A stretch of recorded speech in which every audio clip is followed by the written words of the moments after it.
All right, let's dive into this one. The psychology of money. Yeah. This book is about so much more than just like the numbers and the stock picking or budgeting. It's about like all this hidden stuff. Yeah. All this psychology that drives our relationship with wealth. Yeah, for sure. We're going to uncover some really surprising stuff, like how like a janitor quietly built an $8 million fortune and what mice have to do with like smart financial planning. The book really gets you thinking about money differently, that's for sure. Like, it's not just about the numbers, it's about our behaviors and beliefs, often more than we realize. Okay, so let's jump right in. Yeah. The book starts off with this story that like completely blew my mind.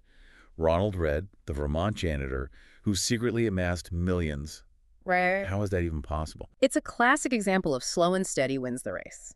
You know, Ronald Reed, he lived a remarkably frugal life. Nothing flashy, just quietly investing for decades. What's fascinating is that this wasn't about some, secret Wall Street strategy. He was buying solid companies and letting time work its magic. That's the power of compounding, right? Exactly. But it's still hard to grasp how those small, consistent actions can like snowball into such incredible results. Like, imagine rolling a snowball down a hill. It starts small, but with each rotation, it picks up more snow, growing exponentially larger. And that's the essence of compounding. Your returns start generating their own returns. Reed understood that, and he played the long game. So patience and consistency are key. But the book also dives into luck, which feels a bit unnerving. Like it undermines hard work. Luck definitely plays a role, no doubt. Take Bill Gates, for example. Yeah. His brilliance and work ethic are undeniable, but his early access to computers, a resource almost no one had back then, was a huge stroke of luck that shaped his trajectory. The book isn't saying that success is random, but it emphasizes the importance of recognizing the role of chance in all outcomes, both good and bad. That puts things in perspective. It's easy to judge someone's success or failure without considering all those external factors at play. Exactly. And that brings us to another crucial point. Getting rich and staying rich are two very different games. The book uses Jesse Livermore, this legendary trader, as a cautionary tale. He made and lost fortunes multiple times. Livermore was brilliant, but reckless, right? He was like a high roller, winning big, and then losing it all on these like risky bets. Exactly. Livermore's story highlights that even if you hit it big, holding on to wealth requires a whole other set of skills. It's about discipline, humility, and recognizing that luck can turn on a dime. So riding a wave of good fortune isn't enough. Oh. You need that solid foundation to withstand the inevitable storms. Right. It's one thing to get lucky, but staying wealthy requires being prepared for when luck inevitably runs out. It's like building a house on solid ground, not on shifting sand. Makes sense. So far, we've talked about behavior luck and the challenges of staying wealthy. What other mind-blowing insights does this book have in store for us? Well, this is where things get really interesting. The book delves into the concept of leaving room for error, drawing a fascinating parallel with blackjack card counters. Okay, that's a curveball. Yeah. I'm not much of a gambler, so help me connect the dots here. Yeah. What do card counters have to do with my finances? Even the best card counters, those who can practically calculate the odds in their favor, know that they can't predict every card. There's always a chance of getting a bad hand, even when the math seems on their side. So it's about accepting that there are things you just can't control. Yeah. Even if you have this like brilliant strategy. Right. And that's crucial when it comes to financial planning. Wow. You can create the perfect budget, invest in what seem like sure things, but life is full of surprises. Oh, yeah. Job loss market crashes, unexpected expenses. These are all wild cards that can derail even the best laid plans. So what's the takeaway here? Should we just throw our hands up and admit defeat to the chaos of life? Not at all. It's about recognizing the limits of our control and building in buffers to absorb the unexpected. Having an emergency fund, diversifying your investments, being open to adjusting your plan. Yeah. These are all ways of leaving room for error. That's reassuring. Yeah. So it's not about avoiding risk altogether, but about managing it intelligently. Precisely. It's about recognizing that unexpected things will happen and building a financial plan that can adapt and weather those storms. Okay, that makes a lot of sense. But let's be honest. Sometimes our emotions get in the way of making those rational decisions. Fear and greed can really cloud our judgment. Oh, for sure. Especially when the market is volatile. Absolutely. And that's why the book explores the often tricky relationship between what's reasonable and what's mathematical rational. Aren't those the same thing? Help me understand the distinction. Not always. Sometimes the most reasonable financial decision might not be the one that maximizes returns on paper. Let me give you an example. Think about how most people treat a fever. Wait, fevers and finances. How are those two even related? Fevers, though uncomfortable, are often the body's natural way of fighting off infections. Right. Yet we reach for medication to reduce the fever, prioritizing comfort over letting the body run its course. Okay, I see where you're going with this. Yeah, We sometimes make financial choices based on feelings rather than pure logic. exactly. Yeah. And that's okay. In investing, prioritizing peace of mind and long-term sustainability, even if it means slightly lower returns, can be a perfectly reasonable approach. It's about finding a balance between what the numbers say and what feels right for your personal circumstances. This is all making me rethink my approach to money. I'm Uh-huh. starting to see how intertwined psychology and money really are. It's a powerful realization, and we've only just scratched the surface. There's so much more to explore, and I think you'll find the rest of the book just as thought-provoking. Welcome back. We're continuing our deep dive into the psychology of money, and I'm ready for more of those unexpected insights. Well, let's talk about a common trap. Many investors fall into something the book calls the historians as prophets fallacy. Okay, I'm intrigued. Isn't learning from history supposed to be a good thing?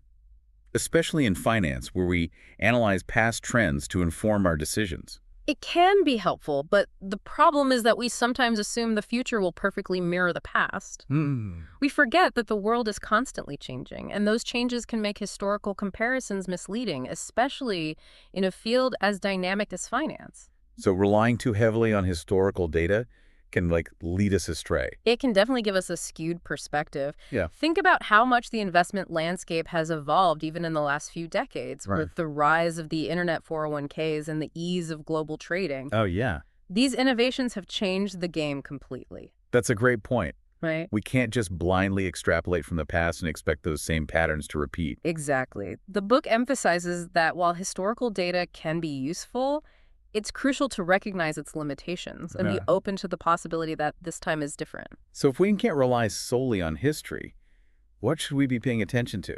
The book suggests focusing on understanding the broader forces driving economic and social change. And this brings us to a fascinating insight: the power of narratives. Narratives. Yeah. Are we talking about storytelling here? How can stories have such a profound impact on something as concrete as money? It's not about fairy tales, Okay. but the narratives we create about the economy and financial systems. Think about the 2008 crisis. The widespread belief that housing prices would keep rising Yep. led to a massive bubble. Nothing fundamentally changed about houses themselves, but a shift in the narrative had a devastating ripple effect across the entire economy. So these stories we tell ourselves, these shared narratives, can actually shape reality. Exactly. They can create self-fulfilling prophecies, driving both booms and busts. Recognizing this can help us make more informed decisions and avoid being swept up by hype or fear, whether it's about a hot new stock or predictions of economic doom. This is fascinating. We often think of finance as purely rational, but emotions and stories play a bigger role than we realize. Absolutely. And to understand those emotions and their origins, the book takes us on a journey through the evolution of the American consumer starting in the post-World War II era. Okay, let's rewind the clock. Right. Tell me about this era and how it shaped our financial landscape. The post-war period was one of unprecedented economic growth. A new middle class emerged, eager to spend and enjoy their newfound prosperity.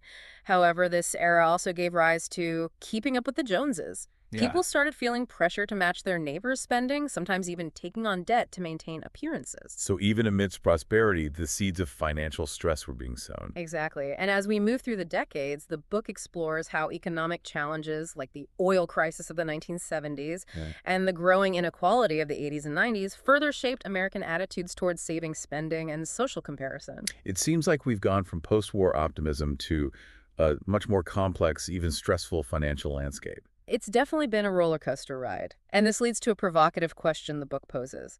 Is the feeling that this isn't working a defining sentiment of our time? This isn't working. That definitely resonates with what a lot of people are feeling. But what exactly is it referring to? It's the growing disconnect between the expectations of shared prosperity from the post-war boom and the reality of widening inequality and economic insecurity for many. There's a sense that the current system isn't delivering on its promises, leading to disillusionment and a search for alternatives. That's a powerful observation. Yeah. So where do we go from here? Is there a way out of this sense of disillusionment? That's a complex question without easy answers. But what the psychology of money helps us understand is that recognizing the influences of narratives and the historical forces that have shaped our financial landscape can empower us to make more informed choices, potentially leading to a better future. It's like taking back control, understanding the forces at play instead of just feeling swept along by them. Exactly. And to further empower ourselves, it's important to define what enough means to us. You mean like how much money's enough? It goes deeper than that. It's about understanding what truly matters to us and aligning our financial choices with those values. Instead of asking, how much is enough? The real question is, what is enough for me to live a fulfilling and meaningful life? So enough is a personal definition, not a universal number. Precisely. For some, it might be financial security that allows them to pursue their passions. For others, it might be having the resources to support their family and give back to their community. It's about recognizing that true wealth isn't just about accumulating more, but about aligning our finances with our values and aspirations. This is making me rethink my entire relationship with money. I'm starting to see how much of my financial behavior has been driven by subconscious beliefs and external pressures rather than what truly matters to me. That's the power of understanding the psychology of money. It allows us to make more conscious and deliberate choices rather than simply reacting to external influences. Speaking of conscious choices, the book makes a compelling case for saving, but it does so in a way I haven't heard before. It goes beyond the typical save for a rainy day advice and frames saving as a way to increase your financial wealth, meaning your ability to make choices and control your time. So it's not about hoarding money in a vault, but about creating options and opportunities for yourself. Exactly. The book argues that saving gives you flexibility and independence, the ability to wait for the right opportunity or to change course when needed. It's about having the financial resources to support your dreams, whatever they may be. I love that perspective.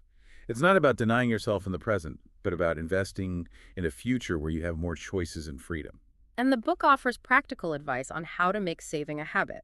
It frames it as a way to increase control over your life rather than as a sacrifice. This is really resonating with me. But sometimes I get discouraged thinking about how much I need to save to reach my goals. It can feel overwhelming. It's important to remember that every little bit helps. It's about progress, not perfection. Every dollar saved, no matter how small, is a step closer to achieving your financial goals. So it's not about becoming a millionaire overnight, but about those small, consistent actions that add up over time. Exactly. It's a marathon, not a sprint. And the book emphasizes that to succeed in this marathon, it's crucial to define your own game and not get caught up playing someone else's. Okay, break that down for me. What does it mean to define your own game when it comes to money? It means figuring out your own financial goals, your risk tolerance, and your time horizon. It's about making choices that align with your unique circumstances and aspirations, not trying to keep up with others who might have completely different priorities. So it's about being intentional and self-aware, making choices that serve my best interests, not someone else's. Precisely. And the book highlights this through the example of Warren Buffett and his long-term investment strategy. He's known for his patience, discipline, and focus on value investing. Warren Buffett, the Oracle of Omaha himself. What can we learn from his approach? Buffett's success comes from having a clear investment philosophy and sticking to it even when the market gets turbulent. He's not chasing short-term gains or trying to time the market. He's buying businesses he believes in and holding them for the long haul, letting the power of compounding work its magic. So even for someone as legendary as Warren Buffett, it boils down to having a clear vision and sticking to a sound strategy. That's a key takeaway from the book. You don't need to be a financial genius to succeed. You just need to have a clear vision, a sound strategy, and the discipline to stick to it. This has been an incredibly enlightening conversation. I'm already starting to see money in a whole new light, and I can't wait to hear more. I think you'll be just as surprised by the remaining insights from the psychology of money. Stay tuned for the final part of our deep dive. Welcome back to our final dive into the psychology of money. We've covered a lot of ground, but there are some especially mind-bending insights I can't wait to unpack. One thing that really stood out to me was how the book emphasizes the role of the unexpected in our financial lives. Like, it's a reminder that no matter how well we plan, there are always factors outside our control, that can influence our outcomes. It's like life throws curveballs, even when you think you've got it all figured out. The book had this really surprising example about World War II tank design that illustrates this perfectly. Right. It turns out that those fearsome German tanks, despite their advanced technology, were often sabotaged by something totally unexpected. Mice. They'd chew through the wiring, causing all sorts of malfunctions. Mice. Seriously. That's both hilarious and a bit terrifying. It highlights a crucial point. You can plan for all the obvious risks, Yeah. but it's those seemingly insignificant, unforeseen factors that can really throw a wrench in the works. So it's like trying to predict the future. You can analyze all the data, build elaborate models, but there's always that wild card, that unpredictable event that can throw everything off course. Exactly. And the book brings us back to financial planning. It emphasizes the importance of not putting all your eggs in one basket, diversifying investments, and having a backup plan for those what-if scenarios that inevitably pop up. It's about embracing the reality that things won't always go according to plan, being prepared to adapt when those curveballs come flying at you. Precisely. It's about building a financial foundation that can weather the storms, Right. the unexpected twists and turns that life inevitably throws our way. This book is really challenging a lot of my assumptions about money.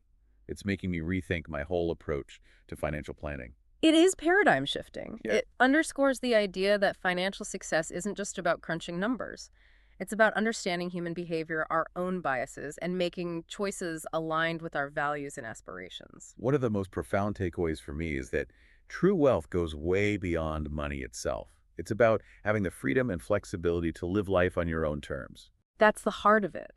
The book argues that using money to buy time and options to create a life of purpose and meaning can lead to a level of fulfillment no material possession can match. It's about investing in experiences, relationships, and personal growth, not just accumulating stuff. Exactly. It's about aligning your financial choices with your values and using money as a tool to build a life you truly love. This conversation has made me realize how much of our financial anxiety comes from the stories we tell ourselves about money and success.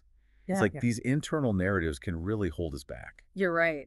And the book encourages us to examine those narratives, question those assumptions, and create new stories that empower us to make choices that lead to greater financial security and well-being. It's like becoming aware of our own money scripts, those often subconscious beliefs about money that we've picked up from our upbringing experiences and societal messages. It's about becoming the authors of our own financial stories, crafting narratives that support our goals and aspirations. One concept that really struck me was this idea of enough.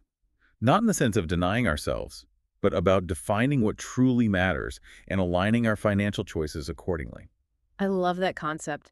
It's about finding contentment not by acquiring more, but by living in sync with our values and priorities. Instead of asking how much is enough, the real question becomes, what is enough for me to live a fulfilling and meaningful life? That's the key question, and the answer will be different for each of us. It's about aligning our financial choices with our individual values and aspirations. This has been such an eye-opening conversation. The Psychology of Money is more than just a personal finance book. It's about making choices that lead to greater happiness, fulfillment, and well-being. It's a powerful reminder that money is simply a tool. It's up to us to decide how we'll use it to create the life we truly want. On that note, I think it's time to wrap up this deep dive. But before we go, I'd like to leave our listeners with a thought-provoking question from the book. What's one small change you could make to your financial behavior that, if compounded over time, could have a big impact on your future? That's a great question to reflect on. It could be starting an automatic savings plan, paying down a little extra debt each month, or simply taking some time to define your financial values and goals. The key is to start small, be consistent, and let the power of compounding do its work. Remember, financial success isn't about being a genius or getting lucky. It's about making smart choices consistently over time. And with that, we'll leave you to ponder the insights of the psychology of money. Thanks for joining us on this deep dive. Until next time, keep learning, keep exploring, and keep diving deep.